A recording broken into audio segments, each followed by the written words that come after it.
Saturday the 20th of October in London, the Trade Union Congress led a march of thousands to voice opposition and propose alternatives to the austerity measures which have been implemented by the Cameron administration in response to the banking crisis and reported recession.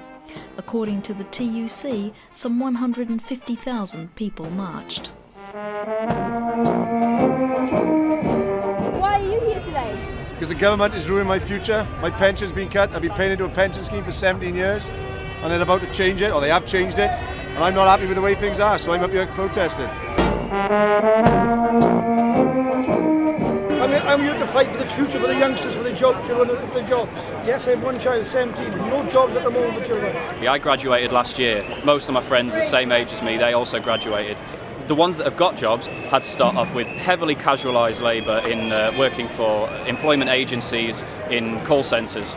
That is an issue, I think, affecting a huge number of young people, though actually we're in quite a privileged position. I've already been to university and I paid around £3,000 fees. Now fees are more at £9,000, and there are people who are approaching their sixth form who can't get the education maintenance allowance. I mean, it's taking education away from the people who, need it. Those that can pay can always go and pay, unfortunately. But, they're trying to destroy our state education system. I see it as a really serious attack on people's life chances. I am here today to support the Royal College of Nursing to reduce the cuts on nurses and also to reduce the age of pension. It's cuts all round. We haven't got the staff we need to provide frontline services for cancer patients. Health and Social Care Act, as it now is, actually did what the coalition said they were not going to do, which was an imposed top-down reorganisation of the NHS. So the structures of the NHS have changed a lot, not for the better, and all towards the direction of privatisation of health services. And the only chance of saving that situation is for the Labour Party to say now, hey, we the Labour Party are saying to you, the private sector, that when we get into office in 2015, we are going to take back what you've got and we will not give you any compensation. And that should put off shareholders now. Has any benefit for you personally been cut? I'm going to be facing more work tests, and that means my benefit could be cut. Have you seen these tests yet?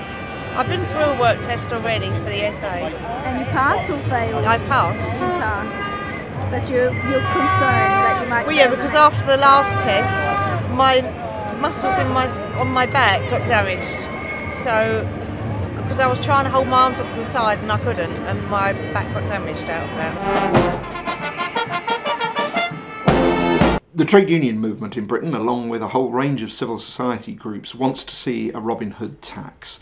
We believe that a small tax on financial transactions, essentially speculation and gambling by banks, could produce enormous sums of money, about £20 billion a year in the UK, twice as much as the VAT increase produced. That could be used to tackle poverty here and abroad, tackle climate change and so on.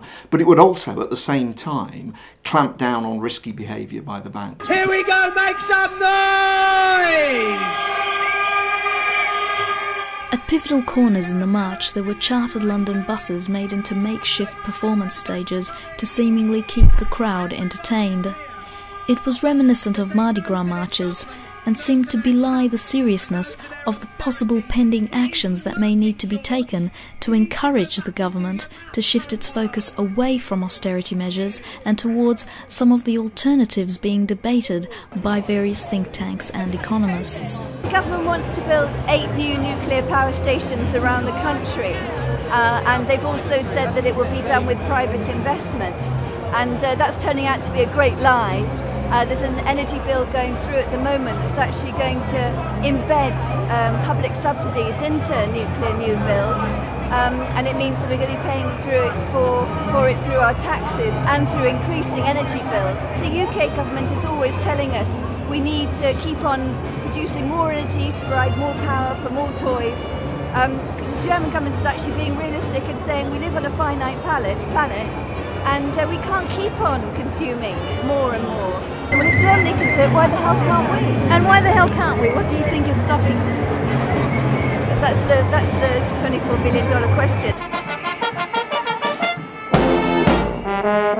There are several key steps that the government could take to implement a greener economy. Creating green jobs is relatively simple. There's lots of recycling needs doing. Homes need insulation. We need things like wind farms and so on, and those wind turbines need to be built. That's the sort of investment that we want to see, which would create jobs, demand skills and produce jobs for skilled workers, and also reboot the economy in a way that was more environmentally sustainable as well as more sustainable generally. Over the last 20 or 30 years, a myth has grown up that what's good for the City of London is good for Britain, and actually we think that's not true. Very often banks have done things which have been bad for the real economy. There's also a belief that these people are the masters of the universe who know best, and as the latest crash demonstrates, they really do not. But what's more worrying is that what's happening is the City of London, with its vast amounts of money, is actually paying the politicians to run their elections, to get elected into government. And so the government finds it very difficult to distinguish between their interests at representing the people and the interests of the City of London, who are representing the rich. I think the people on this march know that this coalition government are not for ordinary people. And what's happening, of course, is ordinary people are now gathering together. They're demanding change, and if that means that we have to get on the streets later with strikes, of course we'll do that as well. I think you've got to give unions a chance to build that momentum. It's going to come from the trade union movement. I think you have to be honest about that. And you've got to get people into a position where marches like this, that momentum carries on after this. That's the important thing. Today's about momentum, building that momentum, and I think you will see that move to that position within the next 6 months. The march was 3 miles long, starting at Embankment, past Parliament and Trafalgar Square, ending up at Hyde Park, where there were speeches by politicians and trade union leaders who were received by a responsive, if not always agreeable crowd. The streets were cleaned up of any sign of a previous protest, with the now world-famous London Olympiad efficiency in the logistics of public offence. Yeah, lot rubbish, yeah. Well done. There's so many people here that clearly are willing to give their time, and it's a shame that there's nothing more that we can kind of all work on together that might be a bit more productive than this. I think it's great that so many people are concerned, but I think my experience here today on the Occupied Times table has been yet again, saying, what are we going to do about it? So I guess, I think people want a more radical way forward. A lot of people are looking to Greece, and what's happening in Greece, and my own feeling is that Greece is being used almost as an example to the rest of Europe. We've known from the Portuguese and Greek experience that austerity doesn't work in practice. We now discover from the International Monetary Fund that it doesn't work in theory either, because the IMF in the last couple of weeks has produced research which shows that actually if you cut back on government spending, especially in a time when you've got very low interest rates, then you are effectively slitting the throat of the economy. And that obviously massively impacts on ordinary people. So the theory and the practice is now lining up, and people in government have got to start understanding that they need to invest, not cut back. Inka Stafrace reporting for The Real News.